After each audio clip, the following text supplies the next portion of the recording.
not on there. So press that button.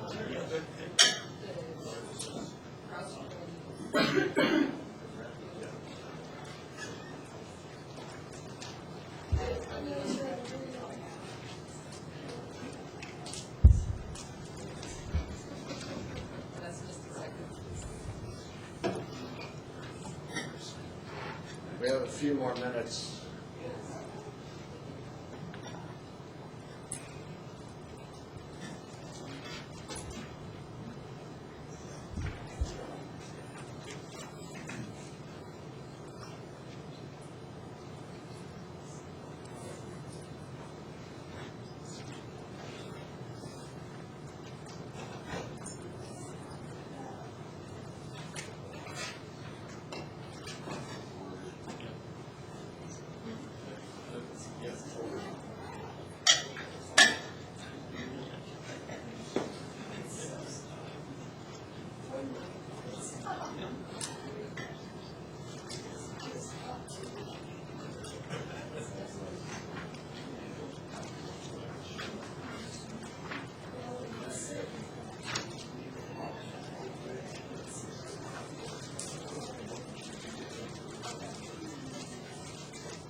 Okay, it's 10:30. My name is Stephen Perkins. I'm from the University of Houston Main Libraries.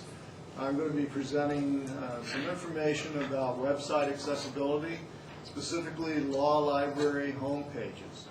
And those that have passed, those that didn't, I'm going to talk about the background, what are some of the reasons to consider accessibility, why we should try to do it.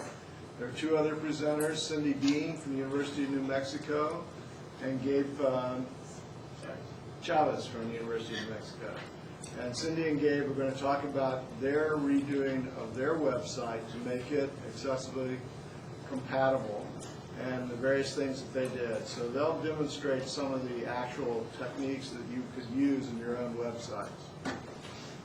This presentation comes out of something that I did 2 years ago, which was accessibility and web standards for law school websites.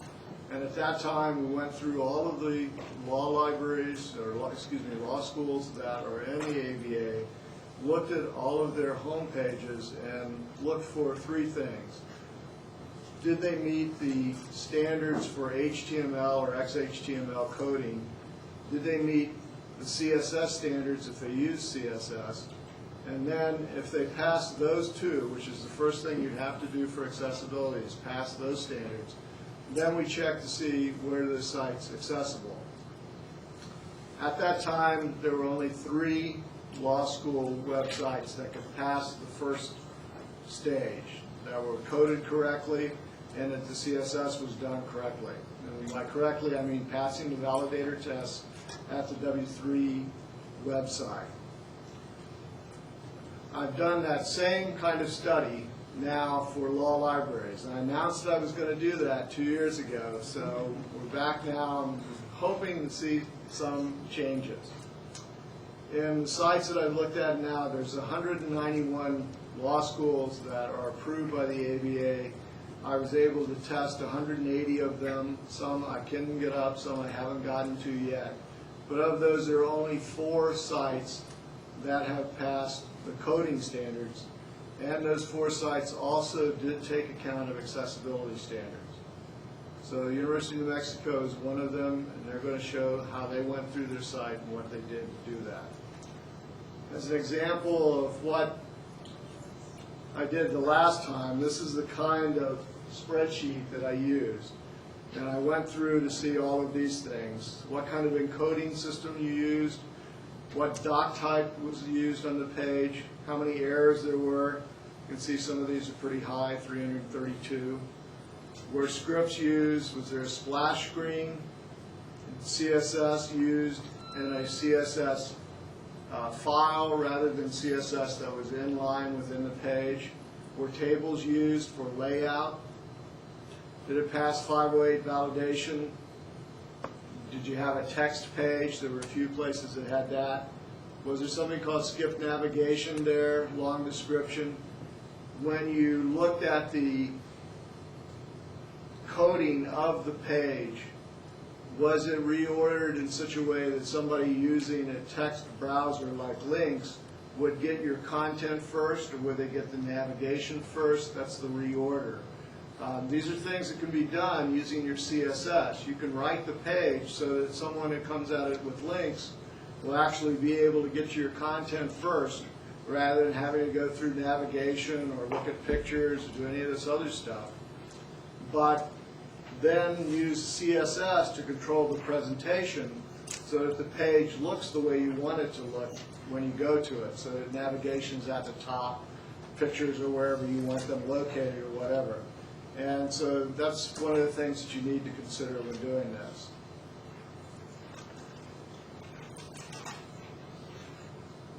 So let's go with it.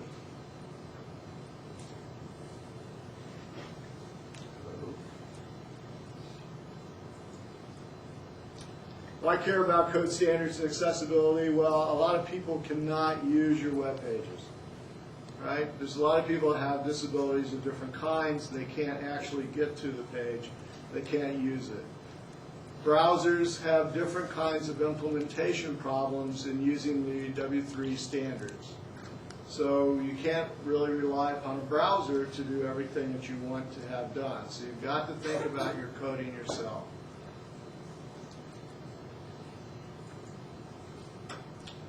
People differ in their learning and web usage styles. Just as you get different students in the law school, some people get an immediate understanding of the legal principle or what to do with it. Others need to go through it step by step. So you've got to think about that when you do your page. Do you have a lot of things going on the page? Do you use a lot of animation? Is that distracting someone when it comes to the page and needs to really look at certain sections? Some people can't read a lot of lines or a lot of words in a line. So if you have, 60 to 80 words or letters in a line, that may be difficult for some people to read and comprehend. So you need to think about some of those aspects. Dyslexics in particular have some problems with line length. So you want to think about that when you're doing things. There are accessibility standards required by law, and I'll talk about that a little bit later. Some facts about disabilities. Blindness and low vision, 15 million people in the U.S., and they use screen readers. Motor disabilities, some people can't use the mouse, they can't touch the keypad, they have to use other kinds of assistive devices. Deafness and loss of hearing. If you have a page that uses sound and you're trying to convey information with that sound, a lot of people record presentations like this or whatever, you need to come up with a way that someone else who can't hear it can actually use that information. If it's something that's important for people to have to use your page, then you've got to come up with alternative methods of conveying that information.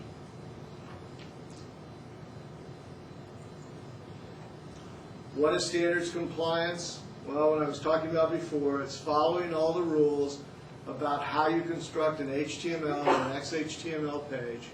Those rules are given out by the W3, and you can get that on their website. It's just www.w3.org. Okay? Then there's a validator test that you can use to check your web coding, and there's also a test to check your CSS coding. So did you pass? Again, talking about what we looked at. In 2003, for law schools, only 3 of 186 could be validated. And this year, in looking at law library web pages, only 4 of 180 so far have validated. So I would say that's not very good. Okay? But it's a beginning. Now, the Web Accessibility Initiative, there's a homepage for that, which you can barely see here, www.w3.org. / then capital letters WAI for Web Accessibility Initiative. Started in 1997, develops the tools for constructing, testing accessible web pages, web content accessibility guidelines, checklists, and techniques. And you can see all of these. This other page, if it comes up, security error.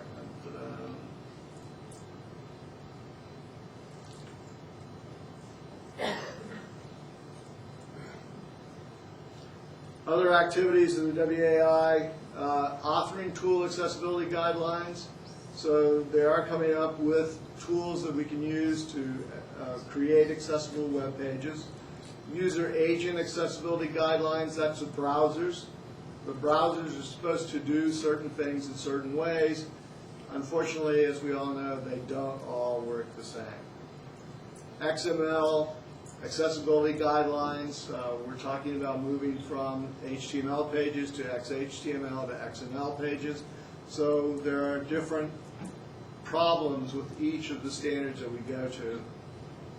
Accessibility standards for SMILE, SVG, CSS, and HTML4, as we know. Evaluation and repair tools, and that link will take you to a page that will show you that material. Other accessibility initiatives, the United Nations has Rule 5, and that also comes up with equalization of opportunities for people with disabilities. What things governments should do in order to ensure that citizens with disabilities have access to the electronic information. European Union has one, the UK has its own Disability Discrimination Act. For the United States, we'll get to it as 508, but the UK Act actually applies to all web pages anywhere in the UK. So it doesn't make a distinction between business pages, government pages, or educational pages. It applies to all of them.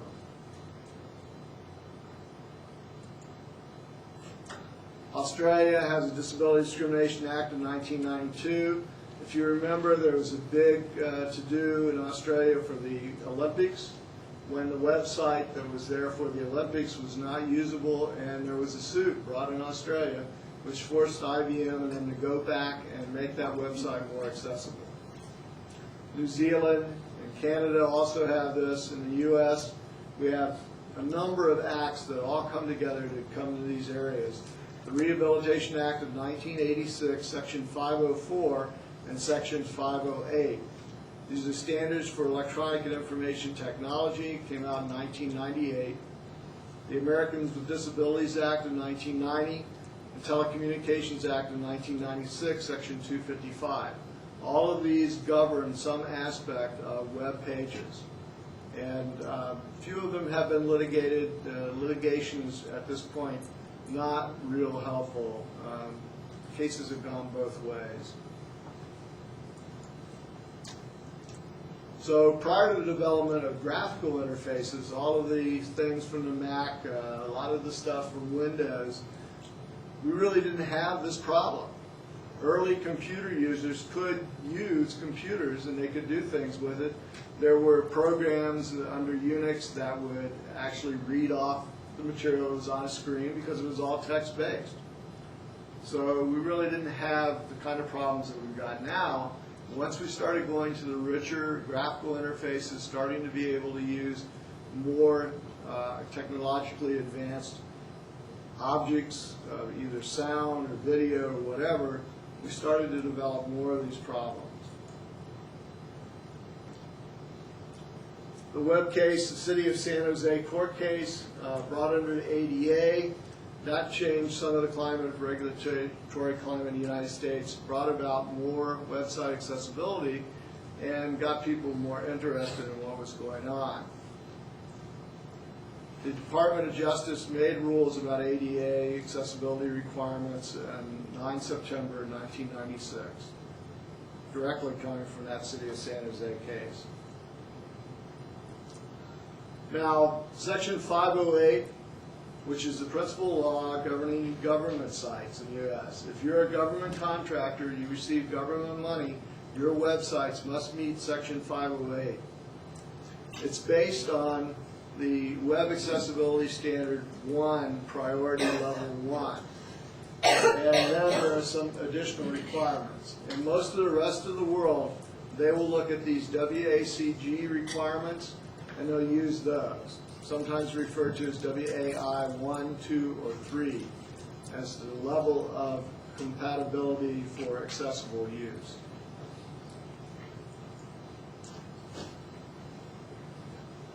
I wanted to try to show you this, but the slide's somewhat messed up, but there is a link here that will take you to a list of all the state laws that deal with website accessibility. Many states have looked at 508 and taken it and added a few things to it and enacted it in their own laws. So something like 30 of the 50 states have laws that govern website accessibility. In most cases, those do apply to educational institutions. Law libraries and law schools are not the only ones who are not compliant. Most of the large university websites and library websites do not comply either. So there's a rich area here for a plaintiff's attorney to come in and make some money. So people need to start thinking about this, because with more people disabled or having certain types of disabilities, the possibility of litigation increases.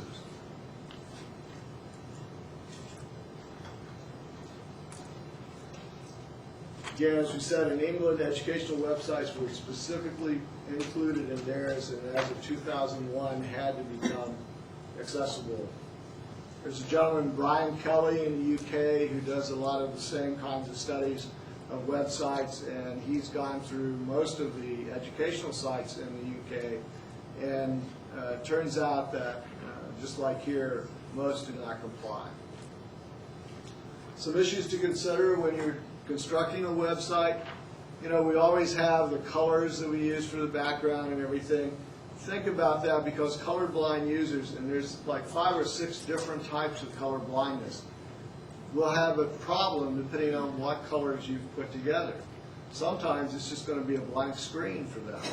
Other times it's going to be very difficult for them to see the differences. I think most of us have probably gone to some website where the background is dark blue and the letters are a lighter black, and it's kind of hard to distinguish them, or they're green and a lighter shade of green. That really doesn't work too well. So we really need to think about the colors that we use. Some things that you can also include, it's called tab index. At the top of the page, you can construct your page in such a way that an individual using a tab key will go to each of the most important points of your page. Now this is sort of browser dependent, but there are ways to work that in. Access keys.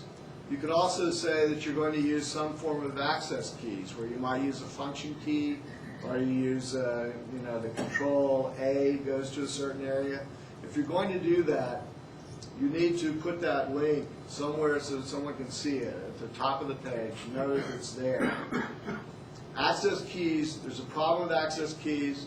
They are used, but they're not used a lot, and a lot of people will say just don't use them, because access keys can interfere with the operation of the browser, or if you're going into something like Microsoft Word or something, it can interfere with built-in access keys already in the application.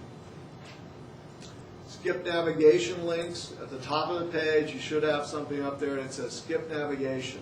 So when somebody comes to that page, they're using a screen reader like JAWS or a homepage reader from IBM. They get to the page, they don't have to read through all the preliminary stuff up there to get to your content. They can click that skip navigation and go directly to your content. So that makes the page much more accessible to them, because if you're using a screen reader and it has to read all of your navigation, it doesn't read just, say you have a navigation bar with drop downs, it doesn't just read those top navigation bars that you first see. It reads those. Then it reads every drop down. Then it goes to the next one, reads every drop down. Next one, every drop down. So if you're trying to get to that, you're blind and you're using a screen reader, you've got to sit through all of that before you even get to what's important on that page. So a lot of people are just not going to wait around, If you've never seen a really good blind user using the internet, you need to do that. because these people are very fast. They understand their program. They know where the keys are. They will go in and go through a page much, much faster than you will reading the page or looking at the page. And they need that skip navigation there so that they can get into the real meat of your page. If they can't get to the meat of your page, remember, you've lost them. So they're gone. Data tables need to use headers and summary, and I know Gabe's going to show some of that. That allows linearized reading. What's linearized reading? If you use something like links to read a page, everything comes out in a line, and it just goes through it one by one. So if you use headers and summary tables, it can read that, and it'll make sense to the individual who's listening to it. Otherwise, it's just going to be a set of numbers, a heading somewhere in there. It's just not going to make sense. Again, use CSS to control the display and place navigation lists at the bottom of the code page. So if you're looking at the code page, you'll find that your navigation is at the bottom. And that means the screen reader can come in and see the page. Let's say you haven't used some kind of skip navigation.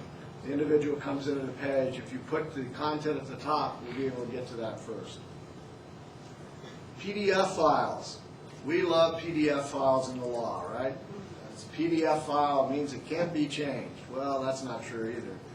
But one of the problems with PDF files is they're not really accessible. The newer Adobe software does have a number of accessibility features.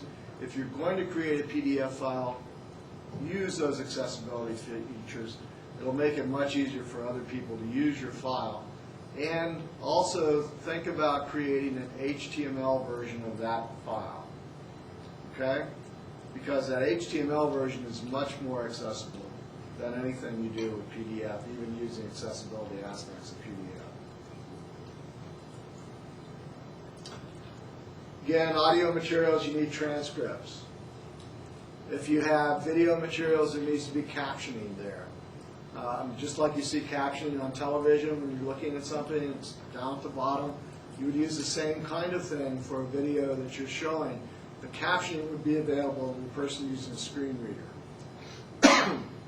If video is displaying content that you need the person who's looking at your page to see, you've got to think about doing captioning. Sizes of the fonts on a page, you need to be able to allow your reader to make those letters as big or as small as they need to make them. Many people will go in and they'll look at a page and they'll say, let's say you're a graphic designer, and they say, well, we've got to use this size of a font over here, and we've got to use this type of font over there, and that's going to balance out and look really pretty. Well, the blind user comes in, they don't see that. I mean, think about using your own page. Just close your eyes sometime and figure out what you're going to do. Figure out where the tab key is on your keyboard and try it and see where it goes to. Open your eyes after you do each tab and see where you are. But you need to be able to allow somebody with low vision to expand the size of your pixels to see the fonts on the page. And you do that by using relative sizes. And when you do the coding, so don't code to a specific point size or a pixel size or something like that. Every time you do that, you're excluding some user from using your page. And as we all get older, our vision does deteriorate in most cases. We need to make things larger, so think about that as well. You might want to put an accessibility statement on your page and tell what you've done, especially if you use access keys. You've got to have that there so that people know what they are, so they can avoid anyone that the browser uses and not have a bad use of the page. So accessibility compliance depends on the country and the standard adopted. It's going to be either one of these WAI, Web Accessibility Initiative levels, 1, 2, or 3, or in the U.S. it's going to be Section 508 for government pages, or some kind of combination of 508 and other things for state pages. And can you see those at all? Okay. Checking accessibility Bobby, which actually has a new name now, but this link will still take you to it. Cynthia says in Wave 3.0 are software suites that can go in and do an automated check of your page for accessibility standards. Part of the problem with accessibility, and part of the problem that you don't see a lot of litigation at the moment, is that there's wiggle room in the specs. So there's too much wiggle room in some respects, maybe not enough in others. Each of these devices is going to look at your page and try to match it to a specific rule and give you some information about the page. And you're going to have to read that, go back and look at your page and make an interpretation. Do I meet the spirit of the standard?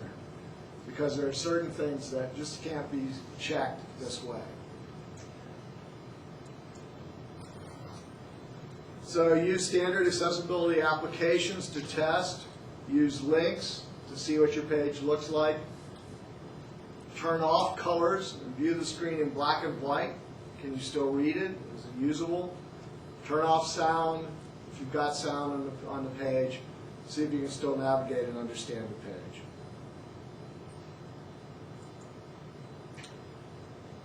Your best bet, if you have some users with various disabilities, have them use your page. Tell you what's wrong with it, what they can or can't do. You can get demos of JAWS, an IBM homepage reader. You can, if you're using a Unix machine, you could set up Emacs Speak and have it go through your page and tell you what's going on. Under Mozilla, there is an alpha version of a page reader, and I've got that installed on my page at work. And when I go in using Mozilla, I can, pull up a page, turn that on, and see what happens. Sometimes you just get caught in, endless menus, and other times it actually goes to the content and you get somewhere at the page. So use those things, have disabled users test your page, and hopefully the next time I do one of these, there'll be more than 4. We can get somewhere closer to half. That would be nice. It would be a good thing. Thank you.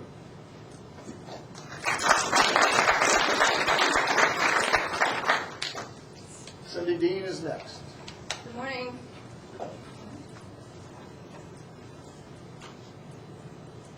I have to say, I want to thank John for not giving us Saturday morning at 8 o'clock.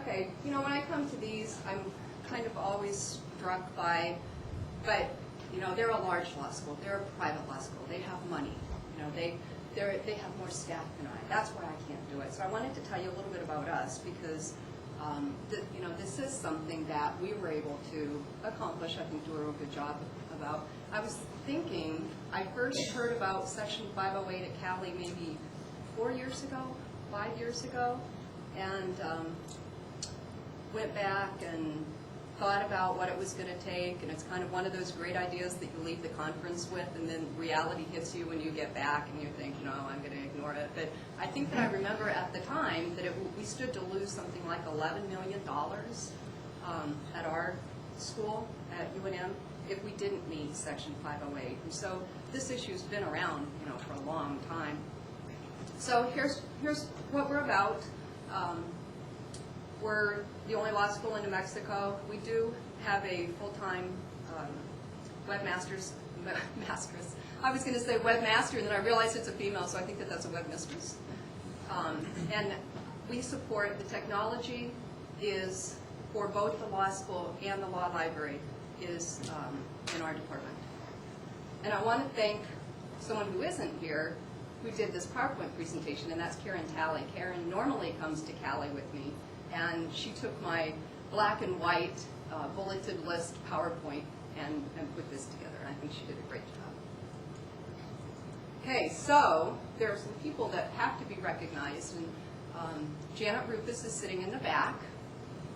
Janet is our web coordinator, and she is really the one that's responsible for making this happen. She must feel like Don Quixote, just really pushing all the time for this project to get completed, and she's just done an excellent, outstanding job, and it's thanks to Janet that this really came to fruition. Then, of course, Gabe's a student employee. He's a computer science student, and he's the one that did a lot of, well, really most of the site. And then Mark Frederick helped a lot with the validation. He's also a student employee. And I also have to recognize, and I'm going to bring up the slide in a minute, Carol Parker is in the audience. She's our law library director, and I'm kind of bundling both the law school and the law library into, you know, it's all accessible, but Carol is responsible really for saying, yes, we're going to do this, I want to make it accessible, and for working really closely with Janet. I think that the sparks only flew 3 or 4 times, is that right? I think I saw smoke coming out of their office at least once. So one of the things that we're working on now is making our the library databases automated, and I want to recognize Diego Romero also in the back, who's working with Carol on that project. Okay, so just real briefly, history. The law library was actually pretty separate from the law school. I've been at UNM for 6 years, and they had their own site. We did have it on a main campus server. We didn't have very much impact. We didn't do anything with that site. They had their own person, and it was rolled into our site just this year. And then, like all of you, we have gone through so many iterations of, yeah. So this is kind of where we are now. And our goal when we did this redesign was to improve accessibility. And I was thinking, I used to teach for continuing ed for many, many years. And I think that the first time that I had a student with a handicap was someone who had had a stroke and only had the use of one of his arms. And I remember I was telling him about Control-Alt-Delete. And he looked at me and said, no, I can't do that. And that's been at least, I don't know, 10 years ago. I think that where it came most evident to me is last year we had a visiting student who was blind.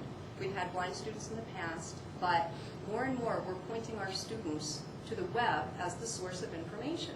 It is where stuff is. We don't print things anymore. Everything, the course schedule, everything is online. And this guy, he used JAWS. It was before our website was accessible. And it was, for me, the first time that I really saw what he had to go through and sat and experienced not only our site, but a lot of other sites. We wanted to improve the accessibility. Isn't she good, Karen?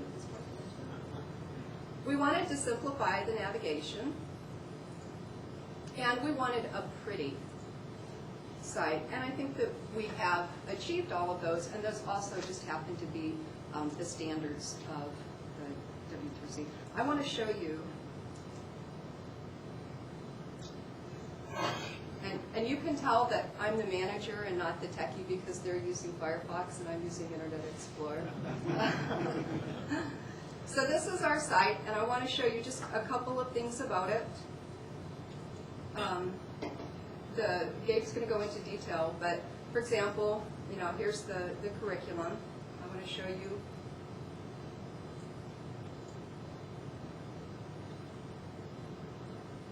This is the course descriptions, and Gabe did just a really great job with. Although this does open in another window, it has it's got the scroll bar.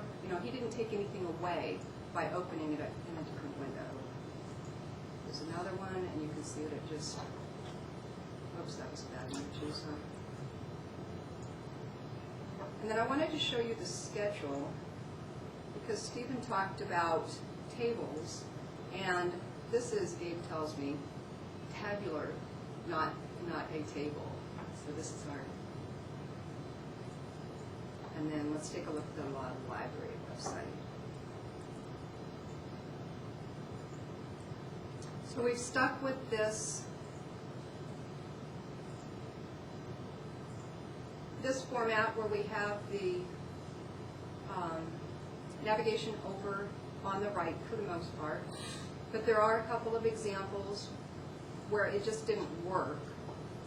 So we have in this page the navigation across the top because we're still trying to deal with things like how do you do that with the navigation on the right. So I'm going to turn it over to Gabe and let him fill in the blanks.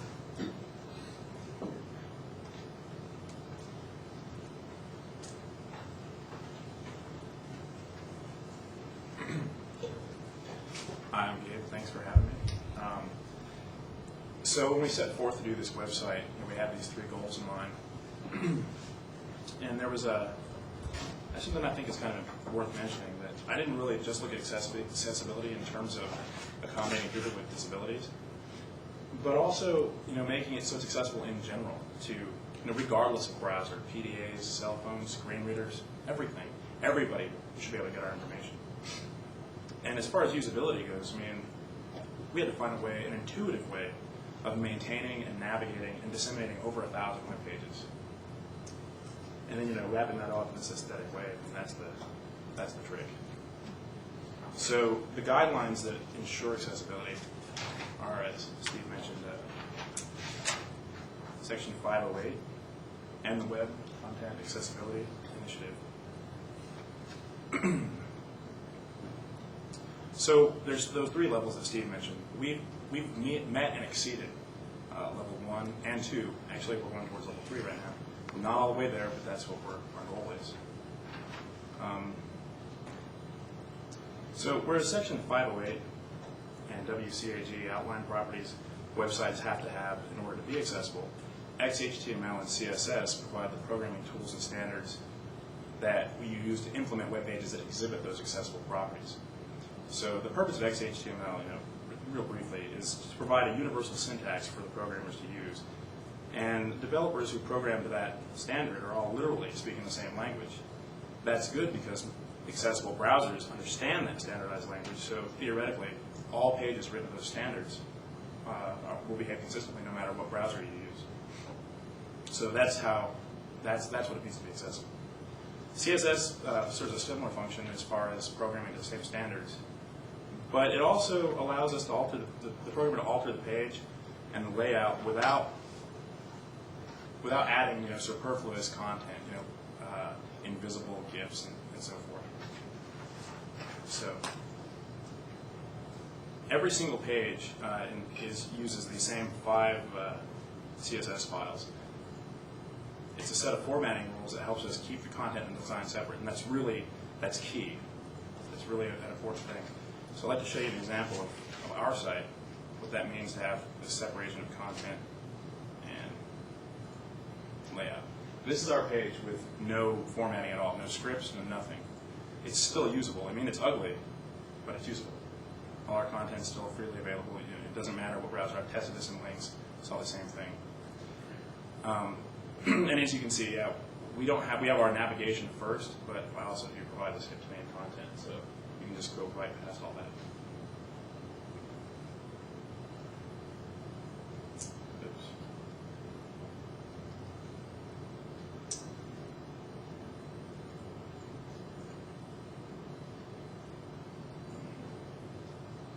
Sorry about this.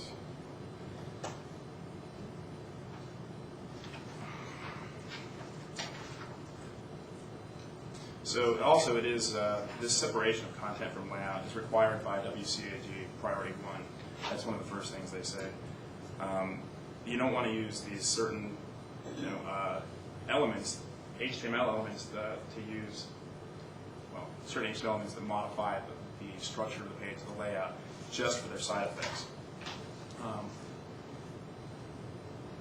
I call those functional elements. What is a functional element? Well, W3C calls them structural elements, but they're functional because they provide a context for the content, which enhances or adds the meaning of it. For example, we all interpret large or bold text preceding content as a description of whatever is following it.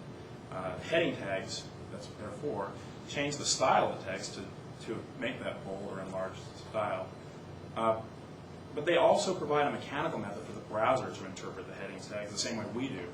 And that is to say, the heading tags we interpret headings in an outline. and the level of detail increases as we go down the hierarchy. So we infer something about the structure of the document above and beyond the meaning of the words that compose the heading, and so does the browser. So, for instance, JAWS. There's a functionality in JAWS where you can press 2 and you'll skip between heading 2s. So somebody that's using a screen reader can quickly navigate through all these parts of your document without having to necessarily stay on one part or listen to the whole thing being read if that's not what they care about. Tables are another example of functional element, and they shouldn't be used for layout.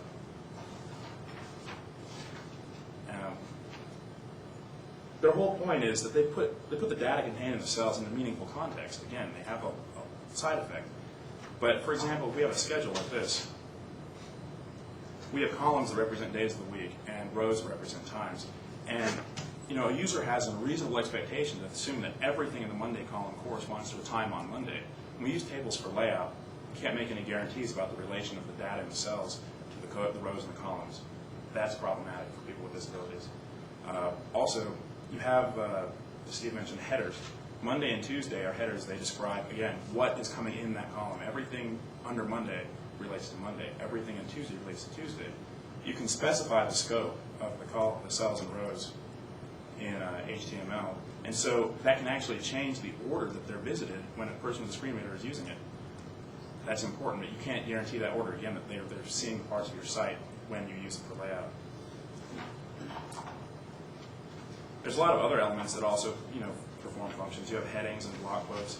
And again, it's just a quick example. A person might be, using a screen reader, when they hear this, they're going to be told that something in a block quote is a quote.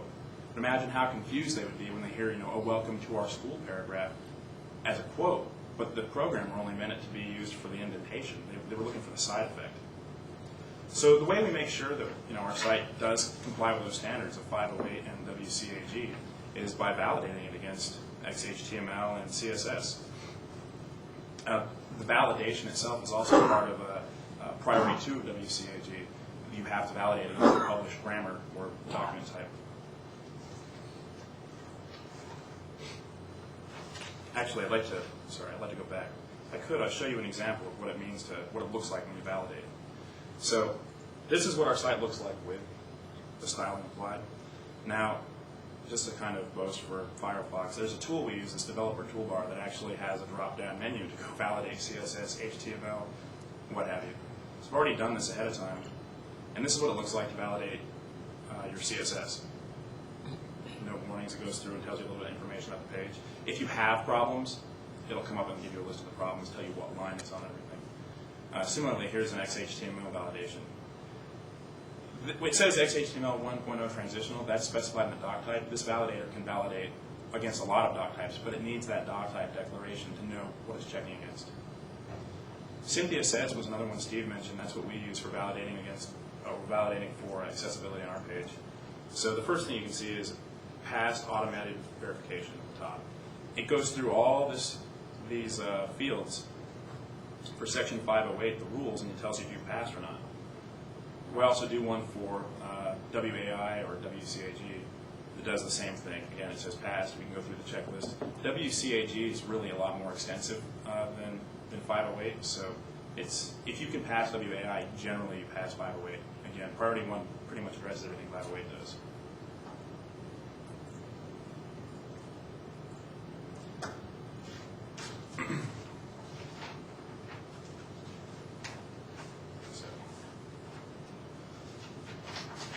So our website, we test against a lot of browsers. Here's a list of some of them. I mean, it displays pretty much for the most part and some of the most popular ones.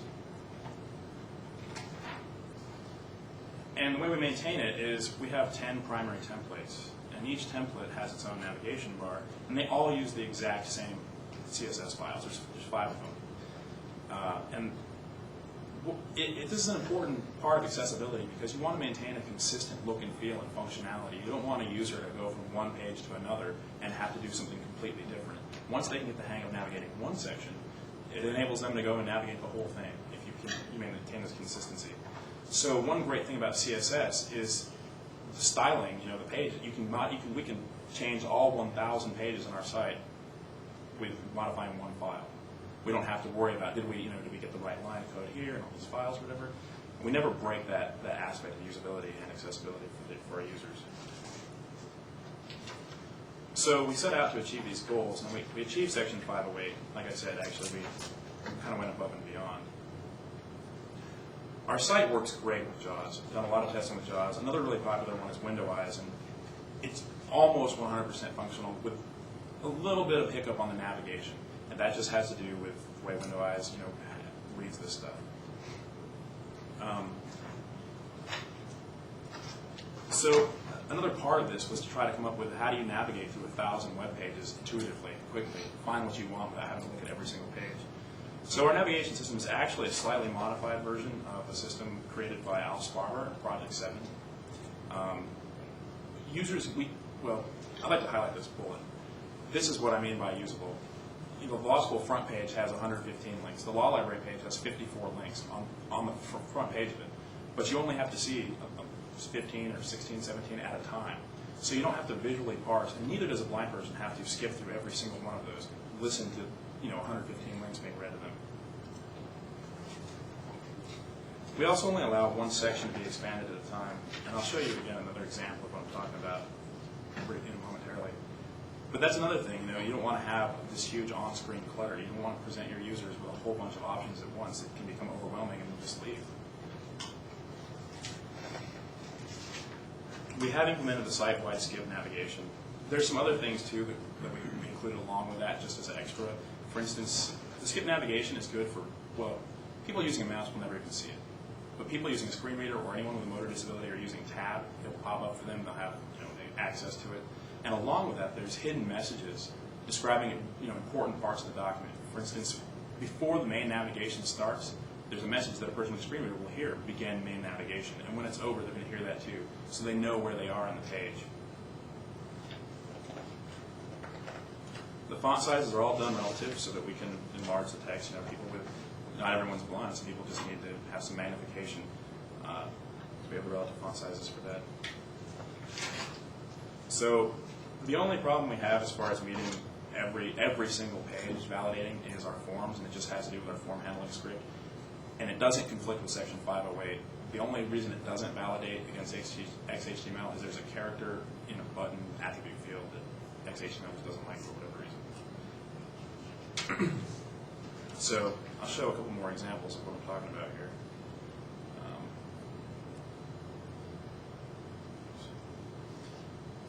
So on this page, refresh it. If I were tabbing through this, the first thing I'd see at the very beginning of the page is skip to main content pops up.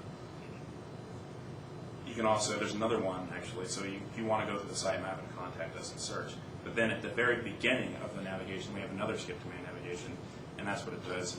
It cues the cursor up to the beginning of wherever that link goes to. So if you're using screen reader, it just starts, you just press skip to main navigation, it just starts reading your content out. You don't have to listen to anything else. Enlarging the text looks something like that.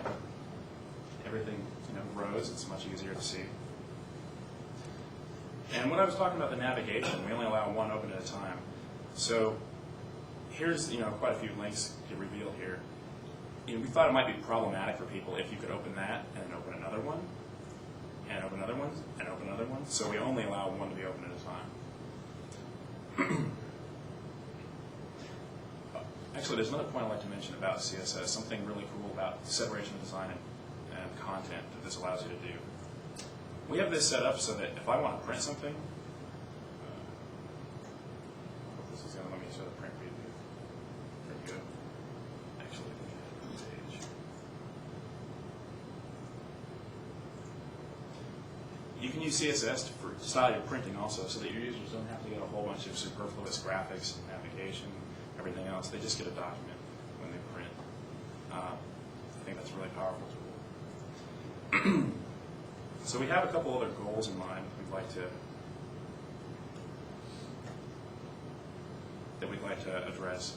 One, we're trying our hardest to get rid of PDFs where we can. We've already turned a lot of our forms into HTML.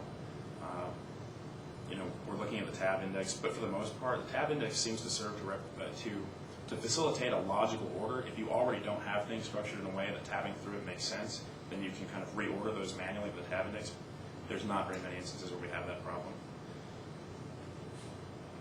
We're also looking at that one form error we have with Xhtml. We're addressing that by currently developing a PHP and SQL system of dealing with our forms, so we don't have to worry about these weird submits. We're also moving towards Xhtml 1.0 strict compliance. And as far as our site goes, you might have noticed that it wasn't changing size. The fonts will, but this is fixed. I can change, however I resize this window, the site's the same. And we're looking at the possibility of moving that into a relative sizing so that you can keep the content in the window no matter how big the window is. It'll also help, again, go towards machine and browser independence as far as people's resolutions go and stuff.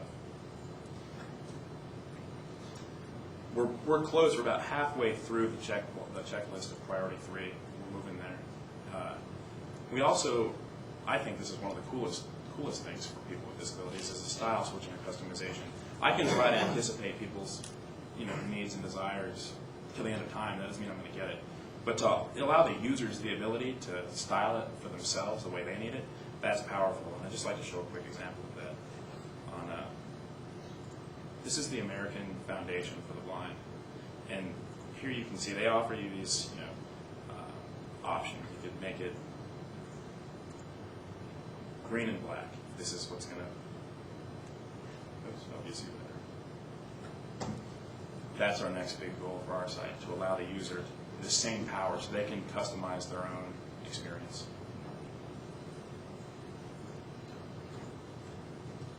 And that's it. I'm happy to answer questions. For the style switching, I haven't looked into it for a while, but some browsers you can have alternate style sheets. So like Firefox, you could have like the lime on black. You could have various. I know there's color blindness can take a lot of different forms, but there's a few common types of color blindness that the user might be able to know by name if they've got a certain condition that a certain style sheet would ameliorate. So that's something we were thinking about, is having style sheets that were matched up with a certain kind of color blindness. Right. That they could switch to, but I don't know how broadly supported that style sheet switching in browsers. I know Firefox is great with that. Firefox allows you to play around styles, and you can do it to a limited extent with Internet Explorer through Windows properties. But I don't know. I agree with you. I know a student that needs yellow text on a blue background, for instance. But again, I can try to anticipate. We all can. But really, just offering a whole array of combinations, I think, is the most powerful for the user. I mean, it's about what they need to see it, not about what we think they need. That's my opinion. And just as a footnote to that, I was reading through another a CSS book, and it seemed like they mentioned there was a website that would render, that would take a URL much like the CSS validators, or the W3C validators. You could give it your URL for your site, and they could actually render the colors according to what users with like the most common color blindness conditions would see it as. But I don't. If you go back to the 2003 presentation and look at the PowerPoint for that, there's links there to a number of sites that will do all of that for you. Also, there's sites where if you don't have links running on your own browser, you can go to that site, put in your URL, and we'll give it back to you in black and white. But again, the developer toolbar in Firefox will do a lot of that for you. So if you use Firefox, really install that developer toolbar. There is another one for IE that will work as well.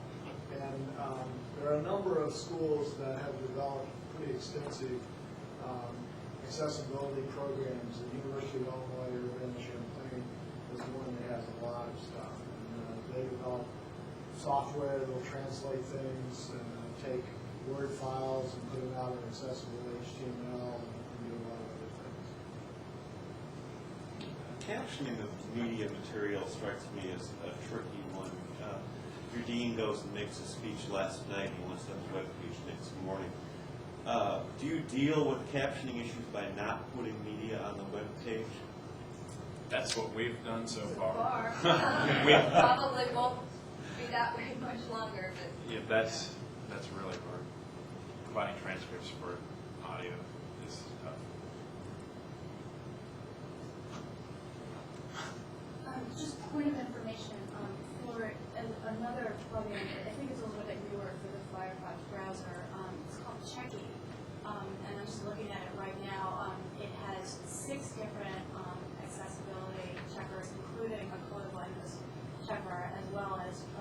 body and Cynthia says, and then it has also a list viewer, a link to a list viewer.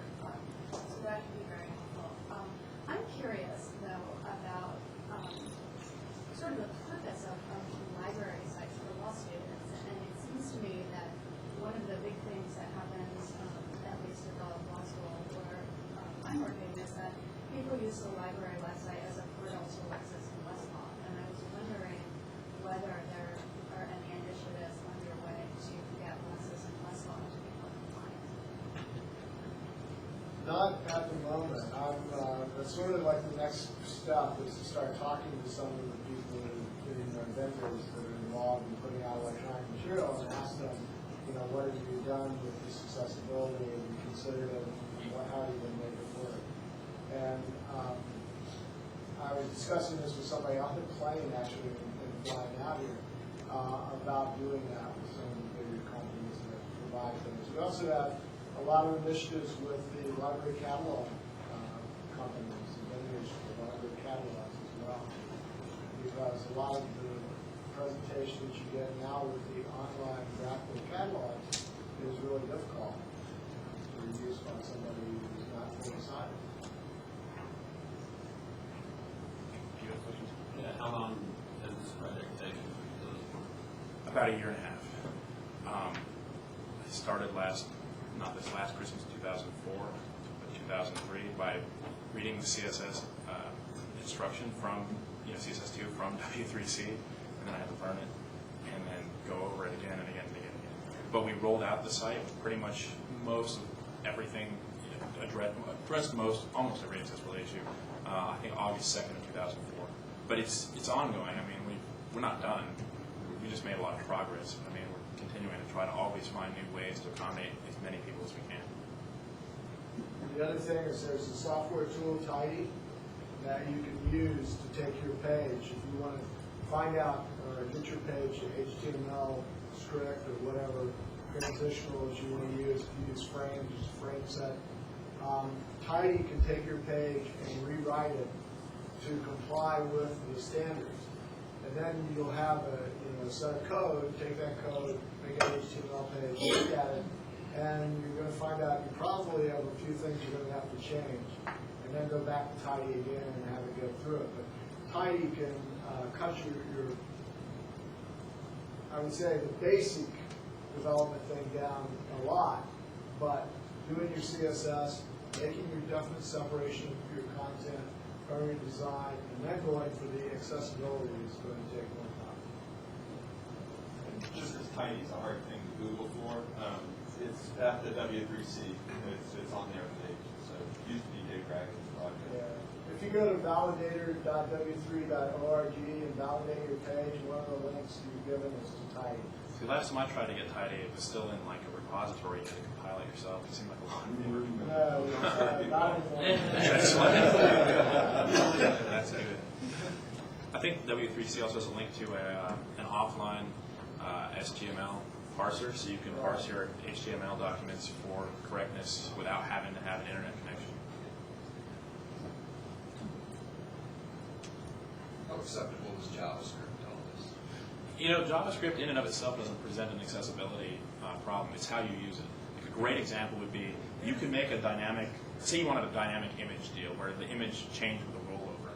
Now, you can use JavaScript to call that image out and plug it in. That would be a not very accessible way. A better way would be to have every image already there and have the JavaScript simply change this line in CSS to hide all the other images and reveal one.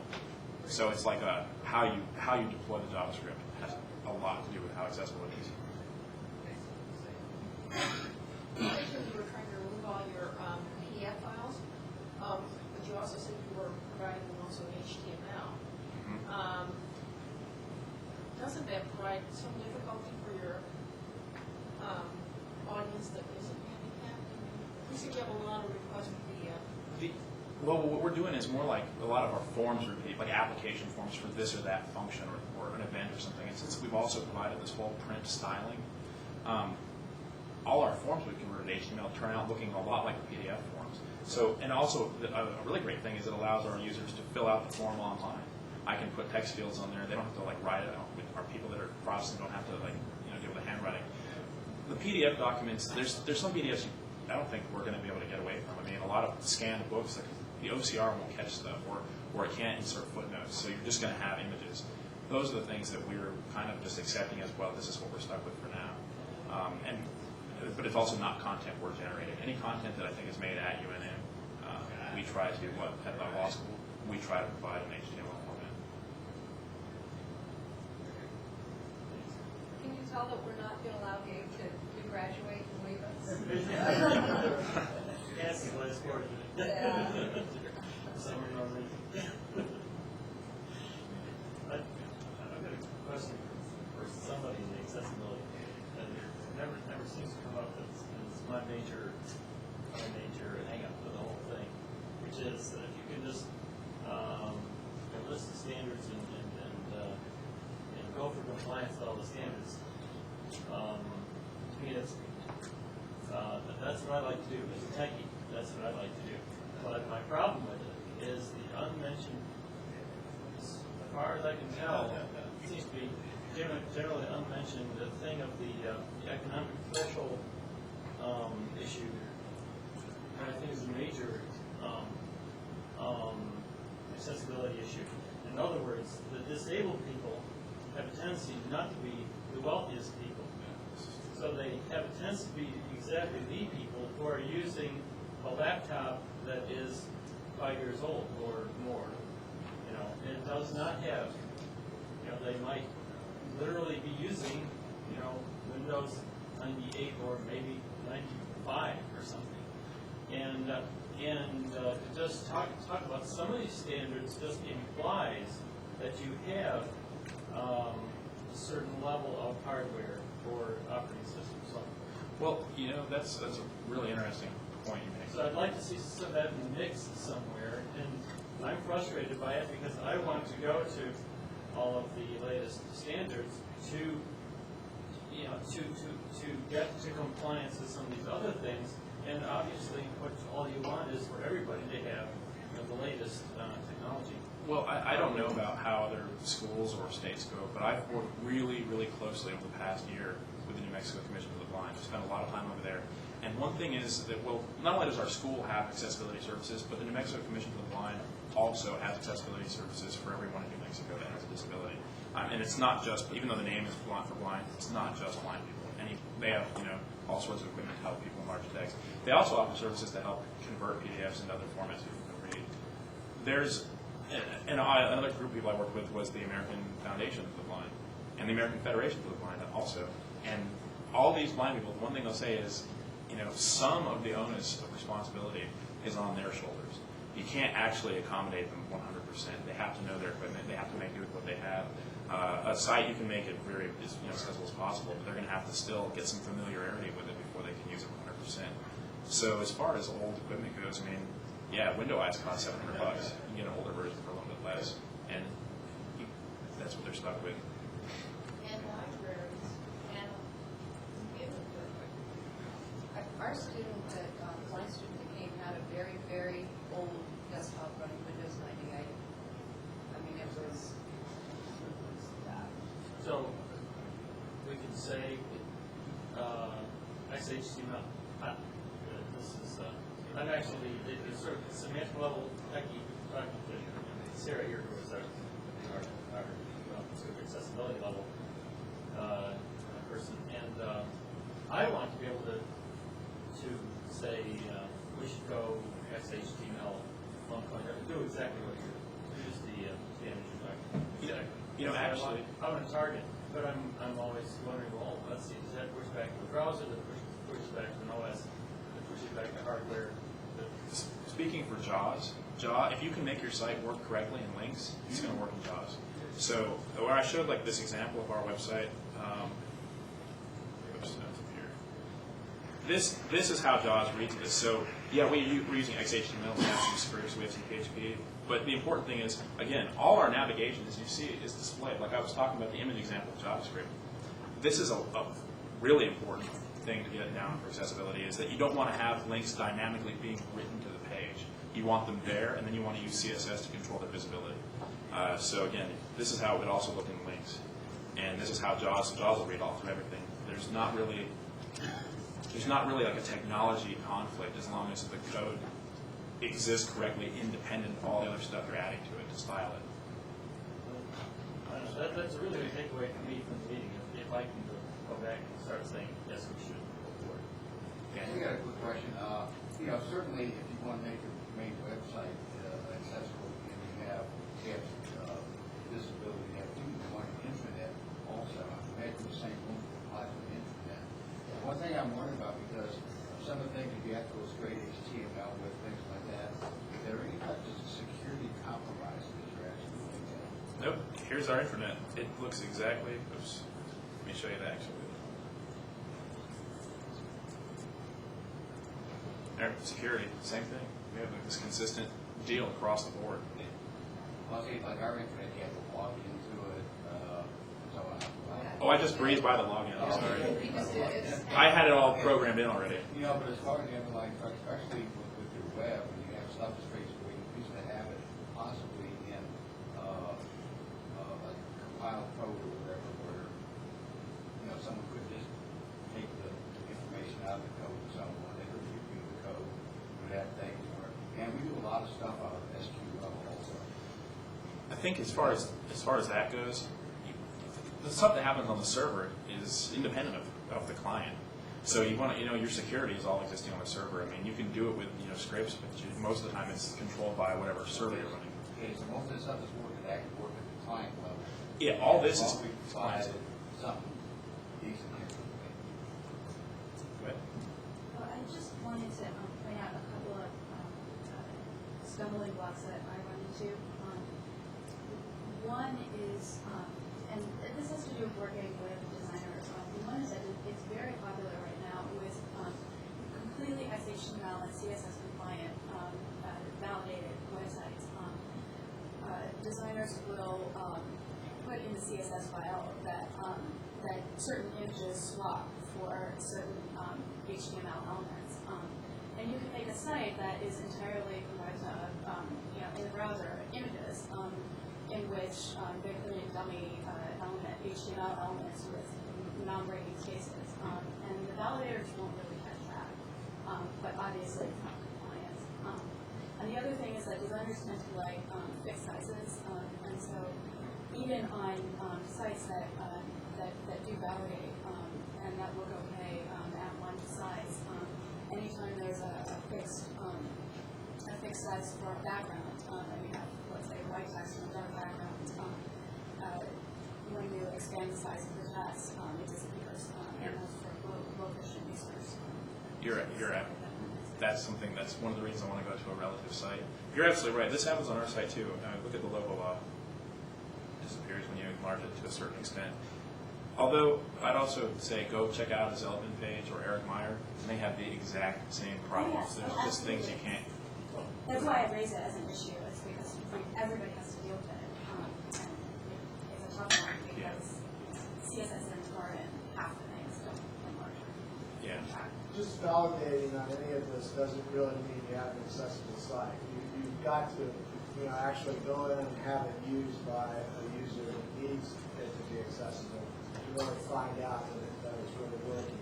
And again, validating at W3, as you say, you can have a perfectly valid HTML, XHTML, CSS site that's perfectly unusable by anybody who's not deciding.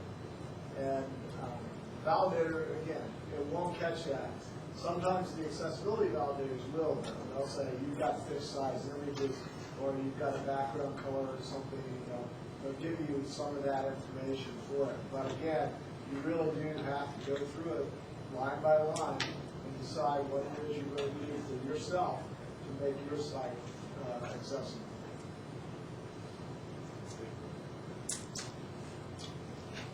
So I'd like to thank everybody for coming today. I think we had a great presentation.